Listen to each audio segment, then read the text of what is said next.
Assalamualaikum warahmatullahi wabarakatuh. Sebelumnya, perkenalkan nama saya Gita Ananda Putri, NPM 195050006. Di sini saya akan mempresentasikan proposal dalam mata kuliah Seminar Penelitian Pendidikan Matematika, di mana judul proposal saya adalah Pengaruh Model Pembelajaran Problem-Based Learning atau PBL terhadap kemampuan pemecahan masalah matematis dan self-regulated learning siswa berbantuan Kahoot. Dalam proposal ini, halaman pertamanya tentu saja ada cover atau halaman sampul.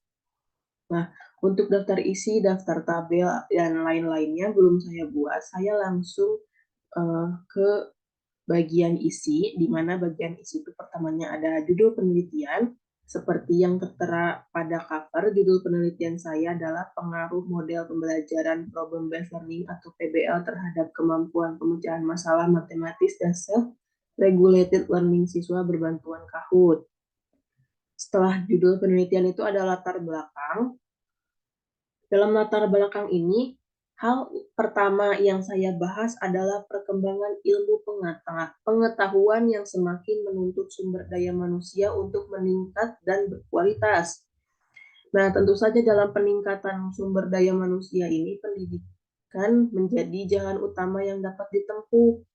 Pendidikan memegang peranan yang sangat penting dalam meningkatkan sumber daya manusia yang berkualitas. Pendidikan memegang peranan yang penting dalam kehidupan sehari-hari, sejalan dengan kalimat mencerdaskan kehidupan bangsa yang tertuang dalam pembukaan Undang-Undang Dasar 1945 alinea keempat yang merupakan tujuan bangsa Indonesia, serta dalam pasal 31 ayat 1 Undang-Undang Dasar 1945 menyatakan setiap warga negara itu berhak mendapatkan pendidikan. Paragraf selanjutnya, saya membicarakan tentang pendidikan, di mana bidang pendidikan itu memerlukan perhatian yang khusus, bukan hanya dari pemerintah dan instansi terkait, namun dari seluruh masyarakat di Indonesia. Proses pendidikan yang diselenggarakan dan dilaksanakan suatu bangsa itu bertujuan untuk menumbuhkan dan mengembangkan watak atau kepribadian bangsa, memajukan kehidupan bangsa dalam berbagai bidang kehidupannya, serta mencapai tujuan nasional bangsa yang bersangkutan.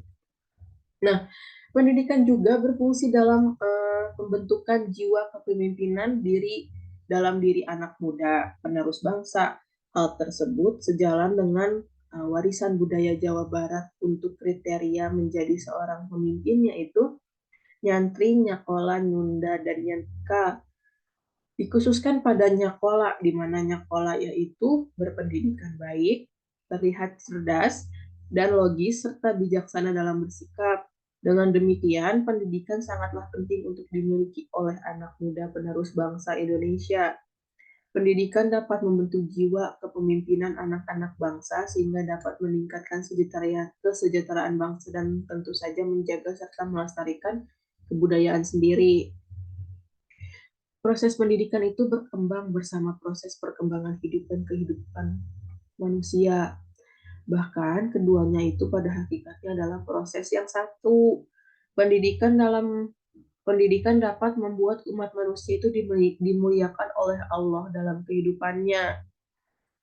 Di paragraf ini saya mencantumkan ayat Al-Quran, yaitu surat Al-Alaq ayat 1 sampai 5. Paragraf selanjutnya itu diperlukan usaha yang maksimal untuk meningkatkan mutu pendidikan pada suatu bangsa. Keberhasilan kegiatan belajar sangat berpengaruh terhadap output yang dihasilkan, di mana jika kegiatan belajar yang dilaksanakan berhasil, maka output yang dihasilkan pun akan berkualitas. Namun keterbalikannya, kalau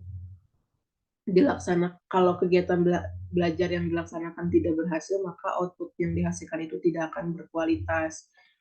Dengan demikian, jika ingin menghasilkan lulusan yang berkualitas, maka perlu meningkatkan mutu pendidikan terlebih dahulu. Hal ini dilakukan supaya lulusan yang dihasilkan oleh bangsa ini dapat bersaing dengan negara lain, sehingga para lulusan bangsa dapat menjadi penopang utama bagi pembangunan bangsa Indonesia supaya dapat keluar dari kemiskinan dan pengangguran. Dalam usaha tersebut, matematika menjadi salah satu aspek penting. Nah, Paragraf selanjutnya itu saya membahas tentang matematika yang merupakan ilmu dasar yang memiliki peranan sangat penting dalam kehidupan manusia, terutama dalam meningkatkan daya pikir. Nah, maka matematika itu dipelajari dari taman kanak-kanak atau TK, lalu juga sampai ke perguruan tinggi. Bahkan dalam kehidupan sehari-hari pun manusia tidak dapat terlepas dari matematika. Tidak dapat dipungkiri bahwa matematika memiliki peranan yang sangat penting dalam menyelesaikan permasalahan sehari-hari siswa. Hal ini sesuai dengan hakikat yang dimiliki oleh pendidikan matematika, yaitu membantu siswa agar berpikir logis, kritis, memiliki nalar efektif, efisien, memiliki sikap ilmiah, disiplin, bertanggung jawab, percaya diri, serta memiliki iman dan takwa. Dalam pemecahan masalah matematika itu tentu saja siswa melakukan proses berpikir di dalam benaknya. Tetapi jelas pastinya akan ada perbedaan yang luas antara siswa yang satu dengan siswa yang lainnya dalam proses berpikir untuk memecahkan suatu permasalahan matematis. Maka sangat penting bagi guru untuk mengetahui tingkat kemampuan pemecahan masalah yang dimiliki oleh setiap siswa. Sebab dengan mengetahuinya, guru dapat mengetahui letak kesalahan yang dilakukan oleh siswa. Namun tidak hanya memperhatikan tingkatan yang dimiliki siswa, seorang guru juga harus mengetahui dan mengenal setiap perbedaan karakteristik siswa. Faktor-faktor perbedaan karakteristik siswa baik dalam hal motivasi, sifat, minat, bakat, kemampuan siswa dalam menangkap suatu informasi, gaya belajar harus menjadi perhatian guru dalam menyiapkan setiap rencana dalam pembelajaran. Nah, faktor penting yang harus diperhatikan guru itu juga gaya kognitif, di mana gaya kognitif itu berpengaruh terhadap keberhasilan siswa dalam memecahkan suatu permasalahan karena berhubungan dengan cara penerimaan dan pemrosesan informasi seseorang. Nah, paragraf selanjutnya itu menjelaskan tentang gaya kognitif. Menurut para ahli, ada yang dari Wolfgang yang mengatakan bahwa gaya kognitif adalah suatu cara yang berbeda untuk melihat, mengorganisasikan, dan mengenal suatu informasi. Nah, lebih lanjut itu Wolfgang menjelaskan bahwa setiap individu itu berbeda. Ada individu yang cepat dalam memberikan respon dan ada pula individu yang lambat. Selanjutnya, Messi dalam Ratu Manan itu berpendapat bahwa gaya kognitif adalah kecenderungan seseorang dalam pemeriksaan suatu informasi. Slameto juga mengemukakan bahwa gaya kognitif itu dapat dikonsepsikan sebagai sikap, pilihan, atau strategi yang secara stabil menentukan cara-cara seseorang yang khas dalam menerima, mengingat, berpikir, dan memecahkan masalah. Berdasarkan para ahli yaitu Wolfgang, Messick, dan Slameto, dapat dilihat bahwa sebenarnya gaya kognitif itu menitik beratkan pada karakteristik individu, terutama dalam hal cara mereka berpikir, mengingat, dan memecahkan masalah. Dapat pula terlihat bahwa terdapat suatu hubungan antara gaya kognitif dan juga pemecahan masalah. Selanjutnya ini ada hasil gambar hasil PISA, hasil rata-rata PISA 2018, di mana sesuai hasil PISA 2018 itu, kemampuan matematik siswa di Indonesia sangatlah mengkhawatirkan. Materi pendidikan dan Menteri Pendidikan dan Kebudayaan Mendikbud atau Nadiem Anwar Makarim itu menyampaikan bahwa hasil studi PISA 2018 yang dirilis serentak hari Selasa 3 Desember 2019 menunjukkan bahwa kemampuan siswa di Indonesia dalam matematika itu meraih skor 379. Sedangkan skor rata-rata yang ditetapkan oleh Organization for Economic Cooperation and Development atau OECD adalah 487. Skor hasil PISA 2018 ini turun dari hasil skor PISA sebelumnya, yaitu tahun 2015, di mana PISA 2015 itu rata-rata matematika siswa di Indonesia adalah 386. Lalu Yuri Belvali itu menyampaikan Indonesia berada pada kuadran low performance dengan high equality. Dalam hasil PISA itu juga Yuri Belvali membeberkan bahwa terdapat perbedaan gender di Indonesia di mana perempuan jauh lebih baik dibandingkan laki-laki dalam semua mata pelajaran dipisah tersebut. Selain itu, guru-guru di Indonesia tergolong memiliki antusiasme yang tinggi. Antusiasme para guru Indonesia itu termasuk 4 tertinggi setelah Albania, Kosovo, dan Korea. Namun, kebanyakan guru masih belum memahami kebutuhan setiap individu muridnya. Nah, salah satu kompetisi utama dari kemampuan matematis itu adalah pemecahan masalah, di mana kemampuan pemecahan masalah itu diperlukan peserta didik untuk menghadapi pembelajaran matematika di kelas. Dalam mata pelajaran matematika, siswa diharuskan dapat memecahkan permasalahan matematis. Oleh sebab itu, kemampuan pemecahan masalah matematis sangat diperlukan oleh peserta didik. Lalu pemecahan masalah sendiri itu adalah suatu proses yang digunakan untuk mengatasi kesulitan-kesulitan yang dihadapi guna mencapai tujuan yang diinginkan. Dalam pembelajaran matematika, kemampuan pemecahan masalah sangatlah diperlukan untuk memecahkan soal-soal yang berbasis masalah. Dalam pendidikan, masalah diperlukan untuk mengasah kemampuan siswa, sehingga siswa mampu meningkatkan berbagai kompetisi yang dimilikinya. Penting bagi siswa memiliki kemampuan pemecahan masalah karena yang pertama, pemecahan masalah itu merupakan tujuan umum pelajaran matematika. Yang kedua, pemecahan masalah itu meliputi metode, prosedur, dan strategi merupakan proses inti utama dalam kurikulum matematika. Dan yang ketiga, pemecahan masalah merupakan kemampuan dasar dalam belajar matematika. Hal tersebut dikemukakan oleh Branca. Baik dari segi metode pembelajaran yang dipakai maupun soal-soal yang digunakan dalam evaluasi haruslah sesuai dengan karakteristik peserta didik. Supaya siswa dapat menumbuhkan dan meningkatkan berbagai kompetisi yang dimilikinya, khususnya dalam kemampuan pemecahan masalah. Oleh sebab itu, dalam menumbuhkan dan meningkatkan kemampuan pemecahan masalah matematik siswa, peranan guru sangatlah penting. Nah, pemecahan masalah itu penting dimiliki oleh siswa karena pemecahan masalah seperti layaknya jantung pada pelajaran matematika, di mana setiap siswa yang mempelajari matematika diharuskan untuk menyelesaikan suatu persoalan atau masalah yang berkaitan dengan materi yang sedang mereka pelajari. Pada umumnya soal-soal pemecahan masalah itu berbentuk soal cerita yang konseptual, yaitu soal-soal yang berhubungan dengan kehidupan nyata. Seperti yang dikatakan oleh Soekardi dan Irma bahwa soal konseptual matematika merupakan soal-soal yang menggunakan konteks yang menghadirkan situasi secara real atau yang pernah dialami oleh siswa.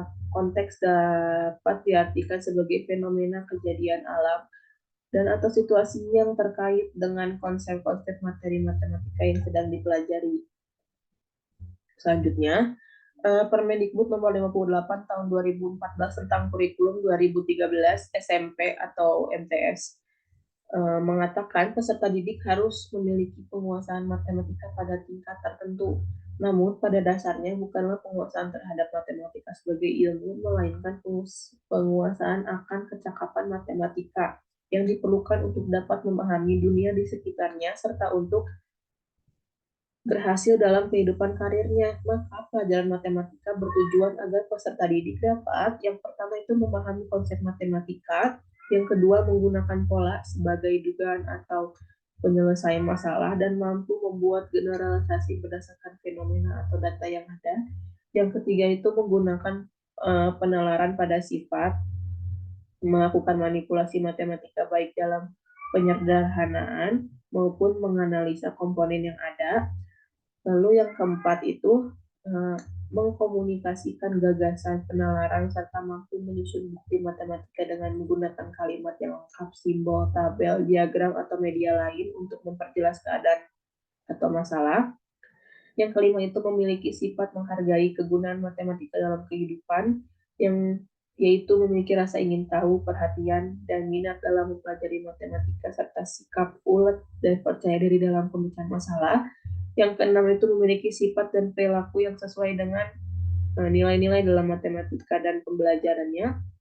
Yang ketujuh itu melakukan kegiatan-kegiatan motorik yang menggunakan pengetahuan matematika, dan yang terakhir, yang kedelapan, yaitu menggunakan alat peraga sederhana maupun hasil teknologi untuk melakukan kegiatan-kegiatan matematika. Nah, supaya tujuan pendidikan tercapai, sebagai seorang pendidik itu, guru tidak hanya harus meningkatkan kemampuan kognitifnya saja, namun juga harus meningkatkan kemampuan afektif siswa.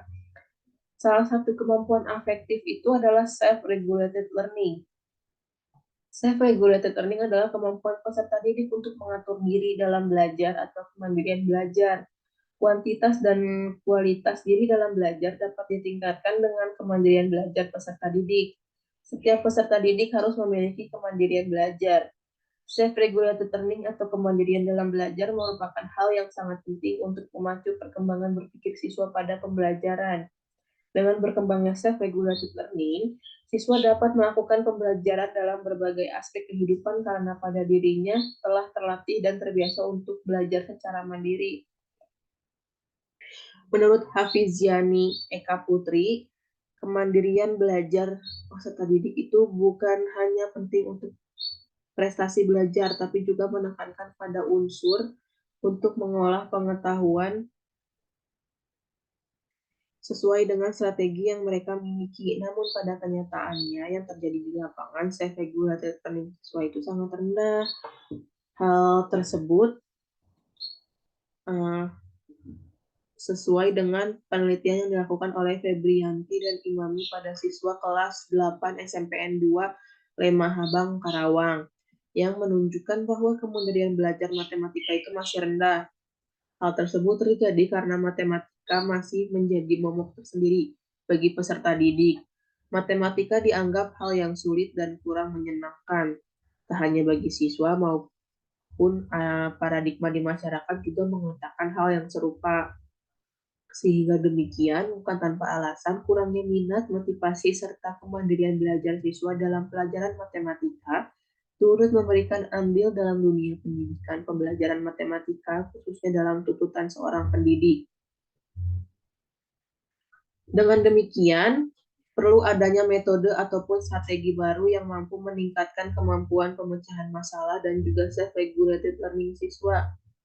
Berdasarkan hasil observasi yang dilakukan oleh Andriana dan kawan-kawan dengan mewawancarai salah satu guru bidang pendidikan matematika di SMPN 2 Dewantara, guru tersebut mengatakan bahwa kemampuan pemecahan masalah matematis siswa belum berkembang secara optimal dan juga proses pembelajaran matematika di kelas jarang menggunakan model pembelajaran yang lebih mengoptimalkan keaktifan siswa. Guru hanya memusatkan proses pembelajaran dengan metode konvensional, yaitu pembelajaran yang berpusat pada guru atau teacher center. Maka diperlukan suatu cara yang baik untuk meningkatkan kemampuan peserta didik. Salah satunya adalah dengan menetapkan model pembelajaran. Model pembelajaran itu ada banyak. Salah satunya model pembelajaran problem based learning atau PBL yang merupakan suatu model pembelajaran yang menggunakan masalah konseptual sebagai dasar bagi siswa untuk belajar berpikir tentang pemecahan masalah. Lalu selanjutnya ada menurut Nur Hasanah halaman 12 yang mengemukakan bahwa pembelajaran berbasis masalah atau problem based learning adalah suatu pembelajaran yang menggunakan masalah dunia nyata sebagai suatu konteks bagi peserta didik untuk belajar tentang cara berpikir kritis dan keterampilan pemecahan masalah serta untuk memperoleh pengetahuan dan konsep yang esensial dari materi pembelajaran. Selanjutnya ada menurut Arens pada halaman 43, pembelajaran berbasis masalah atau problem based learning itu dirancang terutama untuk membantu siswa mengembangkan keterampilan berpikir, keterampilan menyelesaikan masalah, dan keterampilan intelektualnya. Dalam mengembangkan kemampuan berpikir siswa, khususnya dalam pemecahan masalah, bukan hanya model pembelajaran yang harus disiapkan oleh guru. Sebagai fasilitator, guru juga harus mempersiapkan siasat agar siswa dapat tertarik dengan materi yang sedang dijelaskan. Semakin tertarik siswa pada materi, maka proses siswa dalam pemahaman materi itu juga akan semakin baik. Oleh karena itu, guru harus mempunyai suatu strategi yang tepat supaya pembelajaran berlangsung lebih menarik dan interaktif. Nah, perkembangan zaman itu sekarang sudah sangat pesat. di mana banyak masyarakat yang menggunakan teknologi-teknologi. Hal tersebut sangat mempengaruhi kehidupan masyarakat. Di era seperti ini, masyarakat memanfaatkan media elektronik dalam kehidupan sehari-hari. Bukan hanya orang dewasa, tapi juga para siswa sekolah. Namun tak jarang kecanggihan teknologi itu membuat peserta didik lebih tertarik dengan gawai mereka daripada buku-buku pelajaran. Maka dari itu, untuk memaksimalkan kemajuan teknologi, proses pembelajaran dengan menggunakan ICT menjadi solusi dalam permasalahan. Dengan demikian, guru sebagai fasilitator juga harus melek terhadap perkembangan teknologi saat ini. Salah satu yang dapat digunakan dalam proses pembelajaran adalah aplikasi Kahoot, di mana dalam paragraf selanjutnya saya menjelaskan apa itu aplikasi Kahoot, yaitu Kahoot merupakan salah satu media pembelajaran interaktif guna menjadikan proses pembelajaran menjadi menyenangkan dan tidak membosankan yang dikembangkan oleh tim ilmuwan dari Norwegia. Aplikasi Kahoot ini menekankan gaya belajar yang melibatkan hubungan aktif partisipasi peserta didik terhadap materi yang sedang dipelajari. Karena Kahoot adalah media pembelajaran berbasis game, maka peserta didik akan merasa lebih senang dan bersemangat karena dapat belajar sambil bermain.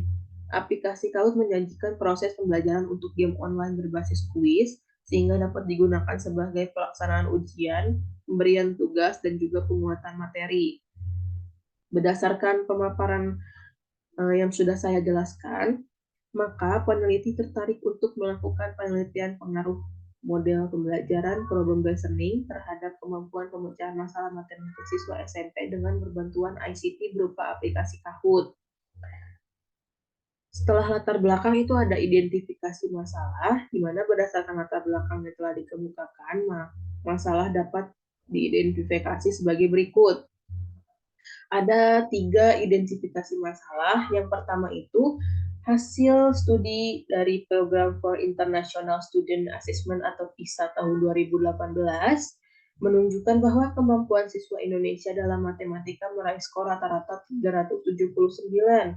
Hal tersebut masih di bawah skor rata-rata internasional yang ditetapkan oleh Organization for Economic Cooperation and Development, yaitu 487. Nilai matematika yang tergolong rendah pada penelitian PISA menunjukkan bahwa tujuan dari pendidikan matematika belum sepenuhnya tercapai. Lalu, identifikasi masalah yang kedua itu berdasarkan hasil observasi yang dilakukan oleh peneliti Andriana, Mulyana, dan Mestiana di SMPN 2 Dewantara. Hasil penelitian mereka itu mengemukakan bahwa kemampuan pemecahan masalah matematis siswa belum berkembang secara optimal dan juga proses pembelajaran matematika di kelas jarang menggunakan model pembelajaran yang lebih mengoptimalkan keaktifan siswa. Guru hanya memusatkan proses pembelajaran dengan metode konvensional, yaitu pembelajaran yang berpusat pada guru atau teacher center. Lalu yang ketiga itu ada berdasarkan penelitian yang dilakukan oleh Febrianti dan Imami pada siswa kelas 8 SMPN 2 Lemaha Bang Karawang yang menunjukkan bahwa kemandirian belajar matematika itu masih rendah. Dengan demikian perlu adanya metode ataupun strategi baru yang mampu meningkatkan kemandirian belajar siswa dalam pembelajaran matematika. Selanjutnya ada rumusan masalah. Berdasarkan identifikasi masalah yang telah saya kemukakan tadi, maka rumusan masalah yang diajukan dalam penelitian ini itu ada 3. Yang pertama, apakah terdapat perbedaan terhadap kemampuan pemecahan masalah matematis siswa yang mendapatkan model pembelajaran problem based learning atau PBL berbantuan Kahoot dan siswa yang mendapatkan model pembelajaran konvensional? Lalu yang kedua, apakah terdapat perbedaan terhadap self-regulated learning siswa yang mendapatkan model pembelajaran problem-based learning berbantuan Kahoot dan siswa yang mendapatkan model pembelajaran konvensional? Lalu yang ketiga, apakah terdapat korelasi antara kemampuan pemecahan masalah matematis dan self-regulated learning siswa yang mendapatkan model pembelajaran problem-based learning berbantuan Kahoot? Selanjutnya yang E itu ada tujuan penelitian. Berdasarkan atas rumusan masalah yang telah dipaparkan, maka tujuan dari penelitian ini adalah untuk Ada 3. Yang pertama, mengetahui pengaruh kemampuan pemecahan masalah matematis siswa yang mendapatkan model pembelajaran problem based learning dan siswa yang mendapatkan model pembelajaran konvensional. Lalu yang kedua, mengetahui pengaruh self-regulated learning siswa yang mendapatkan model pembelajaran problem based learning dan siswa yang mendapatkan model pembelajaran konvensional. Yang ketiga, mengetahui korelasi antara kemampuan pemecahan masalah matematis dan self-regulated learning siswa yang mendapatkan model pembelajaran problem based learning. Lalu itu ada manfaat penelitian. Nah, manfaat penelitian itu ada 2, ada secara teoritis dan secara praktis. Secara teoritis itu terbagi lagi menjadi 3, yaitu dapat mengetahui pengaruh model pembelajaran problem based learning terhadap kemampuan pemecahan masalah matematis siswa. Manfaat secara teoritis yang kedua dapat mengetahui pengaruh model pembelajaran problem based learning terhadap self-regulated learning siswa. Lalu yang ketiga dapat mengetahui korelasi antara kemampuan pemecahan masalah matematis self-regulated learning siswa yang mendapatkan model pembelajaran problem based learning. Lalu manfaat secara praktis itu terbagi menjadi 3, ada untuk pendidik, untuk siswa, dan untuk peneliti sendiri. Yang pertama ada untuk pendidik, manfaatnya ada 2, yaitu melalui penelitian ini diharapkan pendidik dapat memperoleh masukan-masukan dalam upaya meningkatkan mutu pembelajaran, terutama meningkatkan kemampuan pemecahan masalah matematis dan self-regulated learning siswa dengan model pembelajaran problem based learning dengan berbantuan Kahoot. Lalu yang kedua, hasil penelitian yang diperoleh dapat digunakan masukan bagi pendidik untuk menentukan model pembelajaran yang dapat meningkatkan kemampuan pemecahan masalah matematis. Lalu manfaat untuk siswa ada 2 juga. Yang pertama, melalui penelitian ini, maka peneliti mengharapkan siswa dapat terbantu untuk meningkatkan kemampuan pemecahan masalah matematis. Yang kedua, melalui penelitian ini, maka peneliti mengharapkan siswa dapat terbantu untuk meningkatkan self-regulated learning. Lalu manfaat untuk peneliti sendiri, yang pertama, melalui penelitian ini, maka peneliti dapat menganalisis perbandingan kemampuan pemecahan masalah matematis dan self-regulated learning siswa dengan model pembelajaran PBL atau problem based learning, berbantuan Kahoot, dan pembelajaran konvensional. Lalu yang kedua, hasil dari penelitian ini dapat dijadikan masukan bagi peneliti sebagai calon pendidik untuk menentukan model pembelajaran saat nanti peneliti telah menjadi pendidik. Selanjutnya yang G itu ada definisi operasional. Definisi operasional itu untuk menghindari terjadinya perbedaan penafsiran dalam penelitian mengenai istilah-istilah yang terdapat dalam perumusan masalah. Dikemukakan definisi operasional sebagai berikut. Yang pertama, kemampuan pemecahan masalah matematis. Pemecahan masalah dalam matematika adalah sebuah kemampuan kognitif fundamental yang dapat dilatih dan dikembangkan pada siswa. Diharapkan ketika siswa mampu memecahkan masalah matematis dengan baik, maka peserta didik juga mampu memecahkan permasalahan di kehidupan nyata pasca lulus dari pendidikan formal. Kemampuan pemecahan masalah matematis adalah kemampuan peserta didik dalam memecahkan suatu permasalahan matematik. Permasalahan yang dipecahkan memiliki jawaban tunggal. Setiap peserta didik itu harus memiliki kemampuan pemecahan masalah untuk menyelesaikan soal-soal yang berbasis masalah. Masalah-masalah yang diberikan dalam proses pembelajaran itu bertujuan untuk meningkatkan kemampuan peserta didik. Lalu definisi operasional yang kedua ada self-regulated learning. Self-regulated learning adalah kemampuan peserta didik untuk mengatur diri dalam belajar atau kemandirian belajar. Kuantitas dan kualitas diri dalam belajar dapat ditingkatkan dengan kemandirian belajar peserta didik. Adapun faktor yang mempengaruhi kemandirian belajar itu dikemukakan oleh Hamalik sebagai berikut. Yang pertama, faktor psikologi yang mempengaruhi adalah motivasi, inteligensi, serta minat belajar yang dimiliki oleh peserta didik sebelumnya. Lalu faktor yang kedua itu fisiologi, meliputi penyakit yang diderita peserta didik seperti cacat tubuh yang dimiliki peserta didik dan dapat mempengaruhi kemandirian belajar. Yang ketiga ada faktor lingkungan, yaitu lingkungan keluarga, lingkungan sekitar, dan lingkungan sekolah. Yang ketiga ada model pembelajaran problem based learning atau PBL, di mana model pembelajaran problem based learning adalah model pembelajaran yang menggunakan permasalahan di sekitar dalam upaya untuk meningkatkan kemampuan pemecahan masalah peserta didik. Dalam model pembelajaran PBL ini menuntut siswa untuk memecahkan permasalahan di dunia nyata secara kolaboratif. Guru hanya berperan sebagai fasilitator yang bertujuan untuk memberi kemudahan bagi peserta didik. Langkah-langkah yang digunakan dalam model pembelajaran ini secara umum terdiri dari 5 langkah, yaitu yang pertama, orientasi peserta didik pada masalah, yang kedua, menyusun kegiatan belajar, yang ketiga, membimbing penyelidikan individu atau kelompok, yang keempat, mengembangkan serta menyajikan hasil karya, yang kelima, menganalisa dan mengevaluasi proses pemecahan masalah. Lalu yang keempat ada Kahoot. Kahoot itu merupakan salah satu media pembelajaran interaktif guna menjadikan proses pembelajaran menjadi menyenangkan dan tidak membosankan, yang dikembangkan oleh tim ilmuwan dari Norwegia. Aplikasi Kahoot ini menekankan gaya belajar yang melibatkan hubungan aktif partisipasi peserta didik terhadap materi yang sedang dipelajari. Karena Kahoot adalah media pembelajaran berbasis game, maka peserta didik akan merasa lebih senang dan bersemangat karena dapat belajar sambil bermain. Aplikasi Kahoot itu menyajikan proses pembelajaran berbentuk game online berupa kuis sehingga dapat digunakan sebagai pelaksanaan ujian, pemberian tugas, dan juga penguatan materi.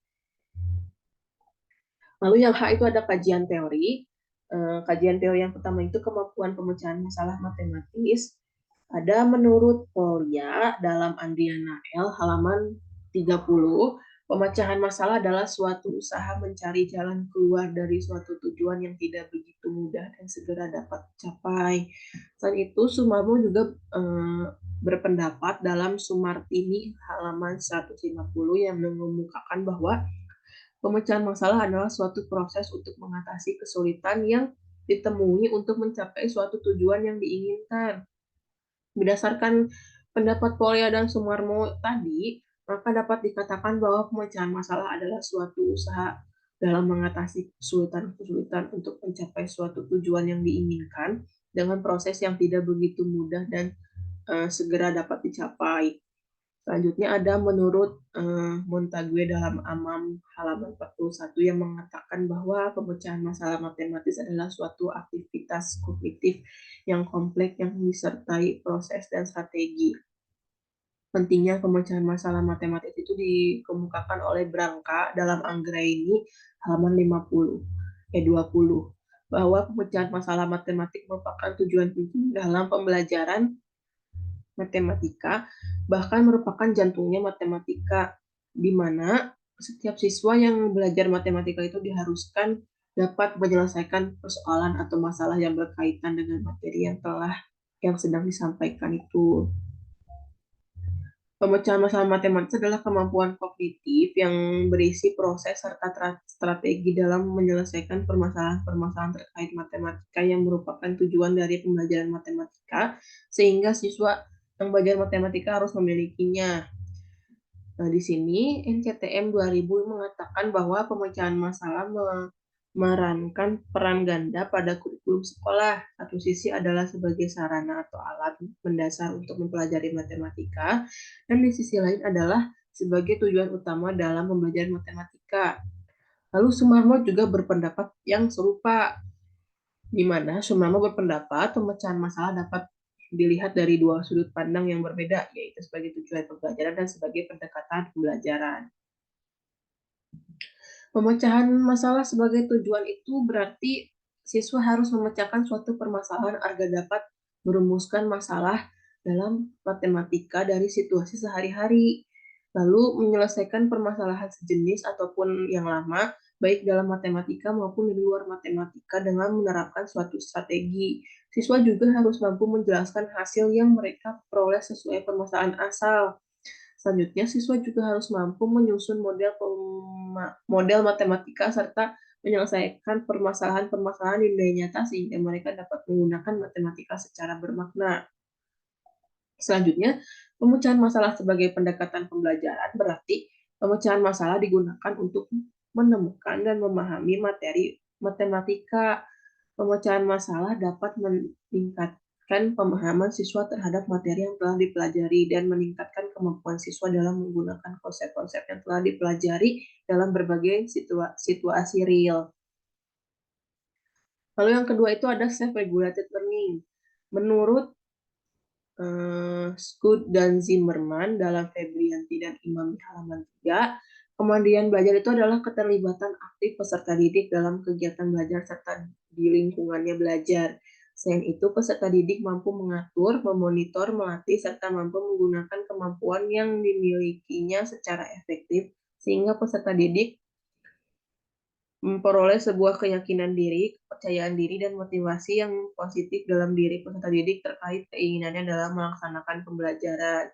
Selanjutnya ada menurut Haris Mujiman dalam Febrianti dan Imami halaman 3 yang menyatakan kemandirian belajar itu perilaku yang dibangun oleh pengetahuan dan kompetisi yang dimiliki oleh siswa yang mana merupakan bekal untuk siswa melakukan kegiatan belajar yang aktif dan yang didorong dengan niat atau motivasi atau motif penguasaan kompetisi untuk memecahkan suatu permasalahan.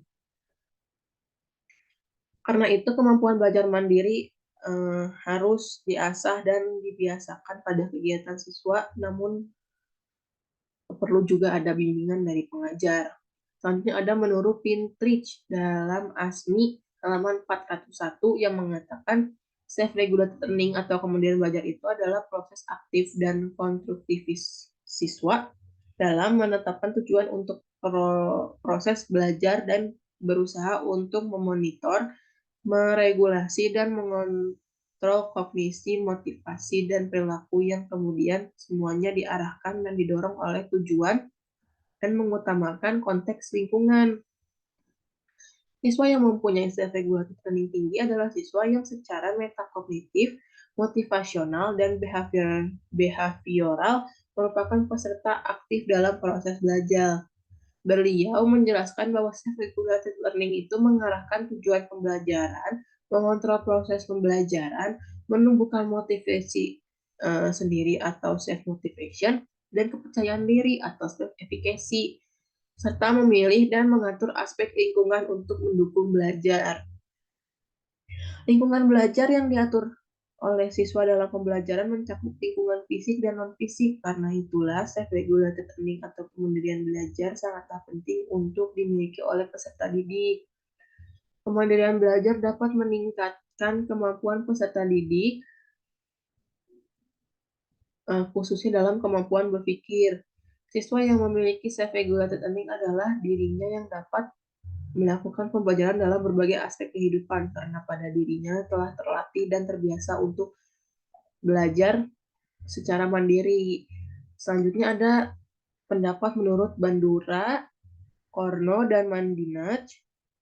Itu mereka sama mengemukakan tentang self-regulated learning, namun Cagne dan Marzono mengatakan hal yang berbeda dari Bandura, Osno, dan Mandinas tadi, di mana di mana makna itu mengatakan self-regulated learning yaitu dilandasi oleh paham konstruktivisme di mana pembelajaran merancang dan mengelola pembelajaran sedemikian rupa sehingga mampu mendorong siswa untuk mengorganisasi pengalaman sendiri menjadi suatu pengetahuan baru dan bermakna. Nah, dapat dilihat bahwa berdasarkan pendapat para ahli mengenai self-regulated learning atau kemandirian belajar yang telah dipaparkan, itu self-regulated learning atau kemandirian belajar mempunyai dua fakta yang digunakan secara berbeda. Yaitu yang pertama, self-regulated learning digunakan sebagai makna individual, sebagai dorongan dan kegiatan individu untuk mengelola pembelajarannya sendiri. Hal tersebut berarti self-regulated learning itu merupakan faktor pribadi yang dimiliki oleh siswa sebagai pelajar. Lalu yang kedua, self-regulated learning digunakan oleh sebagian guru atau dosen sebagai model pembelajaran. Self-regulated learning atau kemandirian belajar itu dapat bermakna sosial, di mana guru menggunakannya sebagai alat supaya proses belajar dan mengajar dapat berjalan dengan lancar sehingga tujuan pembelajaran dapat tercapai. Nah, untuk problem based learning dan Kahoot ini belum selesai saya buat. Selanjutnya, di sini tuh ada beberapa daftar pusaka yang sudah saya cantumkan karena takut lupa, jadi saya cantumkan di awal. Sehingga setelah selesai presentasi yang saya lakukan, maka Cukup sekian presentasi saya. Mohon maaf bila ada kesalahan. Wassalamualaikum warahmatullahi wabarakatuh.